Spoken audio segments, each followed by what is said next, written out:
Assalamualaikum warahmatullahi ta'ala wabarakatuh. Salam sejahtera. Alhamdulillah saudara-saudara sekalian, berjumpa lagi kita di channel Malaysian Respond. Nah, tanpa membuang masa saudara-saudara sekalian, saya akan terus mengupas topik yang saya bahaskan pada kali ini, yaitu tentang kaitan antara tragedi MH370 Pulau Diego Garcia atau Pulau Dajjal dengan COVID-19 yang sedang melanda dunia ini. Kalau di video saya yang sebelumnya tadi, saya nyatakan tentang peranan orang Yahudi, tapi itu adalah secara umum. Kali ini saya akan spesifikkan apa yang telah mereka lakukan, sehingga saya berani menyatakan bahwa COVID-19 ini adalah konspirasi mereka. Begitu juga dengan MH370 adalah konspirasi mereka yang hujung-hujungnya boleh kita kaitkan. Tapi sebelum itu tuan-tuan, kepada saudara-saudara, ahli keluarga atau rakan-rakan dekat mangsa tragedi MH370, saya memohon maaf. Ya, tujuan saya bukan untuk melukai luka lama, tapi ini adalah sekadar satu contoh dan akan saya kaitkan kemudian. Jika mereka benar telah pergi daripada dunia ini, maka kita sedekahkan Al-Fatihah buat yang Muslim dan kita doakan tenang, mereka berehat dengan tenang di alam sana. Dan jika sebaliknya yang berlaku, mudah-mudahan dipermudahkan dan diberi petunjuk agar kita dapat mencari solusi kepada misteri yang sangat besar ini. Okey, untuk memudahkan kita memahami konten video yang bakal saya berikan ini tentang MH370, kita perlu pilih antara dua kemungkinan dulu. Adakah tragedi MH370 ini kemalangan atau konspirasi? Ini yang kita perlu pahami dulu. Jadi 99% orang yang ada otak, yang ada sekolah atau tidak tapi boleh fikir, akan menyatakan ini adalah konspirasi. Ya, ini adalah konspirasi, tuan-tuan. Kenapa saya katakan bukan kemalangan? Jika ianya kemalangan, pasti puncanya cuma dua. Sama ada faktor cuaca ataupun kerosakan peralatan dalam pesawat. Jika salah satu ataupun kedua-dua hal tersebut berlaku, pasti bangkai pesawat akan ditemui tidak jauh daripada tempat berlakunya insiden tersebut.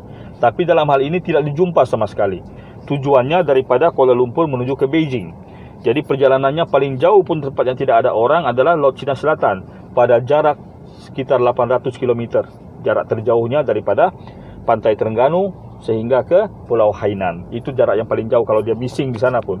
Tapi nampak sangat ada konspirasi kerana berlaku twist yang menunjukkan pesawat tersebut melepasi bayan lepas di Pulau Pinang. Jadi tuan-tuan, kalau ianya konspirasi, pasti ada orang yang melakukannya. Siapakah orang yang mempunyai kepakaran untuk melakukan konspirasi seperti itu, sebegitu besar, sebegitu sophisticated? Pastilah orang-orang yang ada pengetahuan besar. Okey, kecanggihan persenjataan yang ada di rantau Asia Pasifik yang paling canggih terdapat di Pulau Diego Garcia. Pulau Diego Garcia ini, tuan-tuan, adalah sebuah pulau yang diduduki dan digunakan sebagai pangkalan Marine dan Tentera Udara Amerika di Lautan Hindi.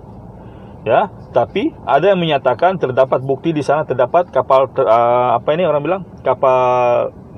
kereta kebal Merkava. Kereta kebal Merkava dan banyak senjata Uzi. Ini adalah kelengkapan ketenteraan Israel. Jadi besar kemungkinan pihak Mossad juga meletakkan anggota mereka di sana untuk membantu pihak Amerika. Mereka ini kan kawan rapat.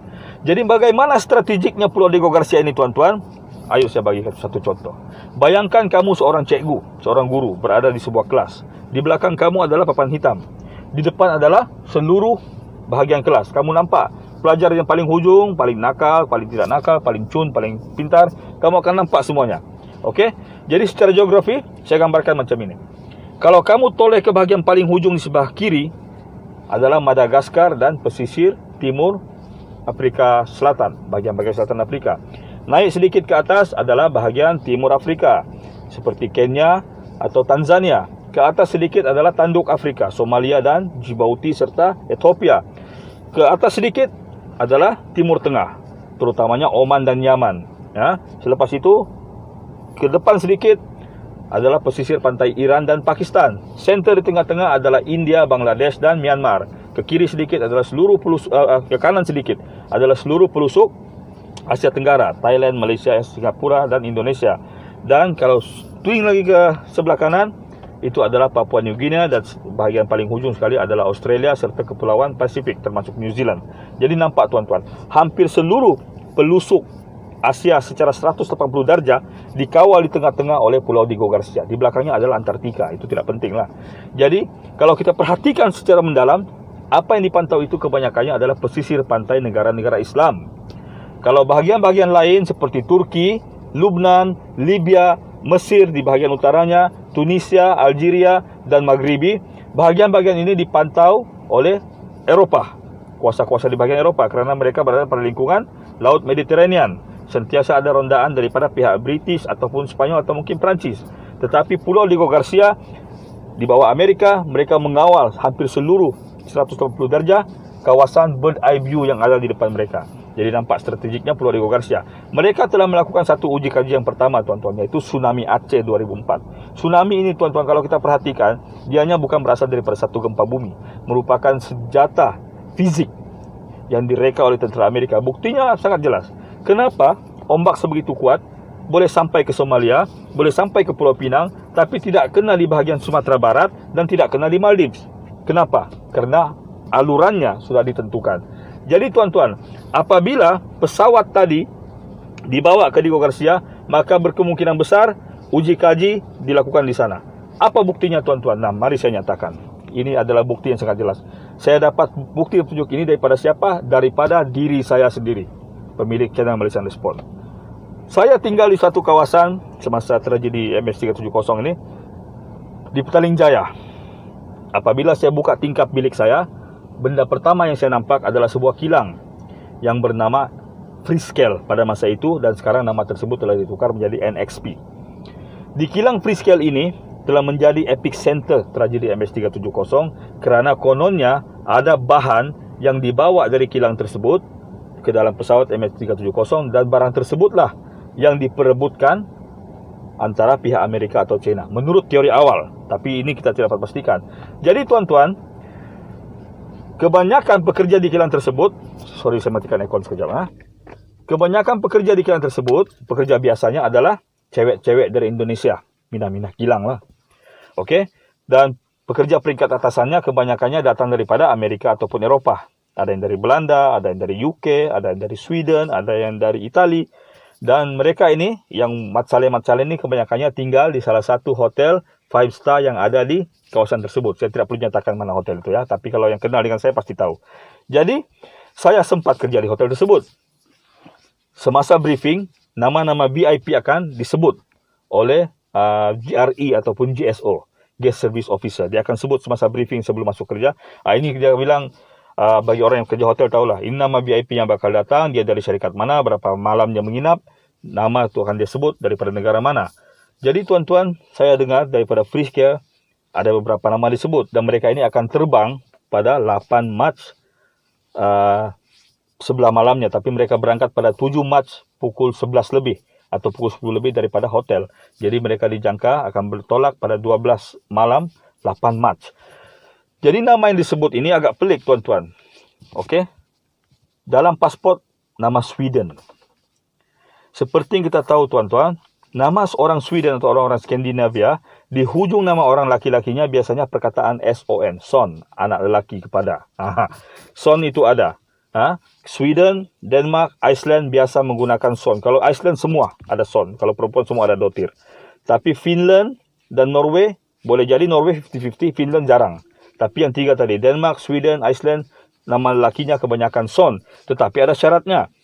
Tidak boleh dua nama itu dua-dua son. Magnusson, Sigurdsson, tidak ada. Johnson, Helison, tidak ada. Tapi biasanya nama pertama nama biasa, Peter, Dennis, Daniel, tapi nama yang hujungnya ada son. Tapi pada kali ini saya nampak ada dua nama yang dua-duanya son-son. Jadi ini nampak satu kejanggalan, tuan-tuan. Nah, tentang Sweden, tuan-tuan, semasa saya remaja saya cukup minat kumpulan Roxette. Nama penyanyinya, penyanyi perempuannya itu Mary kalau tidak salah saya. Yang lelaki itu Isak Gunnarsson nama dia. Jonas Isaksson nama dia, sorry ya. Atau Peer Gessle nama glamour dia. Semasa saya kecil pun saya minat kumpulan ABBA. Saya tahu apa maksud perkataan ABBA. ABBA itu maksudnya Anita, John, BJORN, Benny dan Anfrida. Jadi saya biasa dengan culture Sweden. Saya nampak, walaupun cuma daripada segi artis. Selain daripada produk-produk Sweden, Ericsson, IKEA, Volvo, semua kita tahulah, tuan-tuan ya. Jadi, apabila saya nampak kejanggalan tersebut, memandangkan saya bekerja sebagai penyambut tetamu di tempat kerja tersebut. Jadi, saya antara orang pertama yang akan tahu ataupun diberi tentang hal tersebut. Jadi, apabila mereka berangkat pada malam tersebut, saya farewell dengan diorang. Zamannya pun kita sudah biasa. Daripada hotel NXP, daripada kilang NXP, diorang terbang. Keesokan paginya, timbullah berita pesawat tersebut telah hilang. Jadi nampak tuan-tuannya, ada kemungkinan orang yang tadi menggunakan paspor palsu itu berkemungkinan besar adalah agen Mossad. Menurut saya, mungkin agen Mossad. Kerana apa perlunya mereka menggunakan paspor palsu? Jadi mereka lah besar kemungkinan orang yang telah melakukan konspirasi di dalam pesawat tersebut dan membawanya terbang ke Pulau Diego Garcia. Besar kemungkinan. Dan besar kemungkinan peralatan dari kilang NX tersebut adalah peralatan yang boleh menghasilkan helium sebagai bahan api kapal terbang untuk terbang lebih jauh. Besar kemungkinan. Jadi nampak kaitannya MH370 dibawa ke Pulau Diego Garcia. Jadi di Pulau Diego Garcia, tuan-tuan, kita sedia maklum, terdapat 239 penumpang dari 16 negara yang berbeza. 16 negara, tapi ada 21 rupa bangsa. Kenapa begitu, tuan-tuan? Sebab orang Belanda mungkin dia ada yang berasal daripada Suriname atau Indonesia. Orang yang daripada Amerika mungkin asal-usulnya daripada negara lain. Jadi dia ada 21 rupa bangsa dengan 16 kelainan negara. Jadi tuan-tuan, apa signifikannya hal itu? Maknanya mereka boleh mengkaji pada suku bangsa yang manakah virus ini paling sesuai kita suntik atau kita masukkan.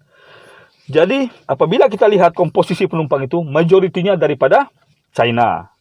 Kalau kita lihat virus COVID-19, 7 tahun kemudian timbul di negara China. Jadi nampak kaitannya. Bukan saya menuduh membuta tuli, tuan-tuan, tapi besar kemungkinan orang tersebut selepas diuji tidak dihantar secara langsung melalui pintu-pintu utama, tapi besar kemungkinan dia dimasukkan dari jalan darat. Kenapa saya katakan jalan darat? Kerana bandar yang dipilih adalah bandar Wuhan. Wuhan ini bukan sebuah bandar yang berada di tepi laut. Dia merupakan bandar yang dekat ke sempadan Tibet dan China. Berdekat dengan daerah Kunming. Jadi kalau mereka memasukkan sesuatu daripada sempadan Laos, Myanmar atau Vietnam sekalipun, sangat senang untuk sampai ke Wuhan. Jadi teori saya tidak mati di situ, tuan-tuan, ya. Nampak bukti dia, nampak kaitan dia kan. Jadi kita kaitkan semula, ya. Pesawat MH370 secara konspirasi dirampas oleh agen Mossad yang ada di kilang yang saya nyatakan tadi, lalu dibawa ke Pulau Diego Garcia. Di Pulau Diego Garcia selama 6 tahun mereka mengkaji, ya, bagaimana keberkesanan virus tersebut untuk disebarkan secara umum. Mereka sudah tahu untuk bangsa ini macam mana efek dia, bangsa ini macam mana efek dia, bangsa ini macam mana efek dia. Dari mana hal ini terjadi, tuan-tuan? Apabila kita kaji coronavirus sekarang ini, tuan-tuan, ada mutasi. Jenis UK lain, jenis Itali lain, jenis China lain. Maknanya mereka sudah sesuaikan semua. Jadi nampak, tuan-tuan, secara spesifik betapa canggihnya pemikiran orang-orang Israel atau orang-orang Yahudi untuk memporak-porandakan dunia dengan New World Order mereka. Mereka ada wang, mereka ada kepakaran. Jadi kita harus waspada, tuan-tuan. Walaupun ini sekadar teori, saya tidak menyatakan teori saya 100% betul. Tapi kalau ada yang mau berbahas dengan saya atau menambah baikkan teori saya, silakan, saya terbuka, tuan-tuan. Kita boleh bahaskan bersama-sama. Semoga kita boleh memberi pencerahan lebih banyak kepada rakan-rakan kita di luar sana. Jadi saya sudahi di sini, tuan-tuan. Renung-renungkanlah. Janganlah terus-menerus berada pada mentaliti bahawa hal ini tidak terjadi. Kerana jika kita berada pada corak pemikiran seperti itu, kita memenangkan pihak yang sedang melakukan konspirasi. Jadi kita waspada, kita berdoa, dan kita harus tahu siapa sebenarnya musuh kita.